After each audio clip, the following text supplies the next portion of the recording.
జనాలకు ఏం తెలియదా అనుకుంటున్నా. ఇంకో నేను మర్చిపోతున్నా ఇక చూడు, మనం నిన్న కూడా చెప్పుకున్నాం. ఛాయలు బిస్కోట్లు అందించి మామ అని మామకు కాళ్ళల్లో చేతుల్లో మెదులుకుంటా ఛాయల బిస్కోట్లు అందించి ఉద్యమంలో ఈయన ఎప్పుడైతే ఉద్యమాన్ని స్టార్ట్ చేసినో 2001 ఏప్రిల్ 20వ తారీఖు నాడు అగో గా నుంచి మొదలు పెడితే మామ అని మేనమామ అని వెంట తిరిగితే ఇక చూడుర్రి. నిన్న బీఆర్ఎస్ రైతోత్సవ సభ అని ఎలకతూతలు పెడితే కనీసం హరీష్ రావు ఫోటో లేదు.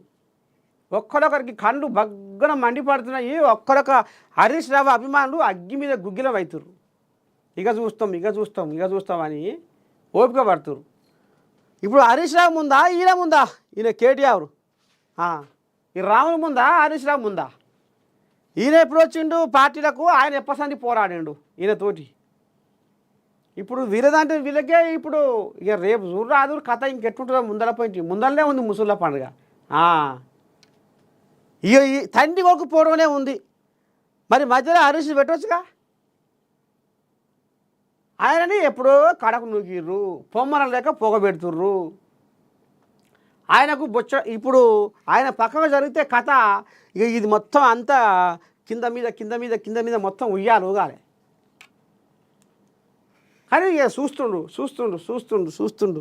ఇప్పుడు ఏమనద్దు ఇక మీది మాటకే ఏదో కడుపులో మాత్రం అది మొత్తం అగ్నిపర్వతంలాగా లావా మొత్తం బయటికి రాబోతుంది. కానీ దాన్ని అనుస్తా ఉండు హరీష్ రావు.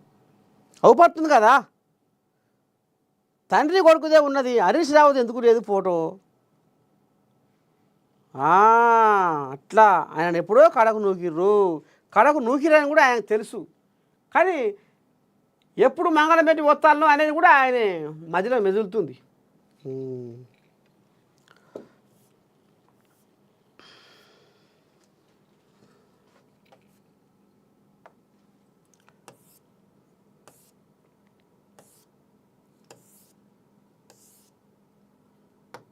ఈనాడు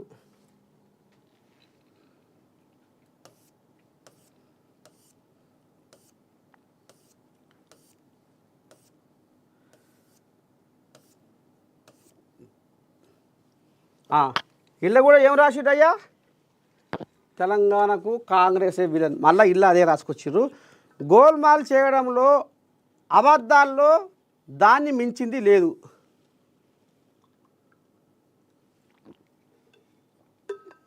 కమిషన్లు తీసుకోవడం, సంచులు మోయడమే ఆ పార్టీ పని. 420 హామీల అమలులో వైఫల్యం. ప్రభుత్వాన్ని మేము పడగొట్టం, ప్రజలే వారి వీపులు సాఫ్ చేస్తారు. పోలీసులు వచ్చేది మా ప్రభుత్వమే, తప్పుడు కేసులు వద్దు, నేను బయటికి వస్తా, పోరాడతా. 11 ఏళ్లలో 11 రూపాయలు కూడా ఇవ్వని భాజపా. ఆపరేషన్ కగార్ను కేంద్రం నిలిపివేయాలని భారత రజతోత్సవ సభలో కేసీఆర్.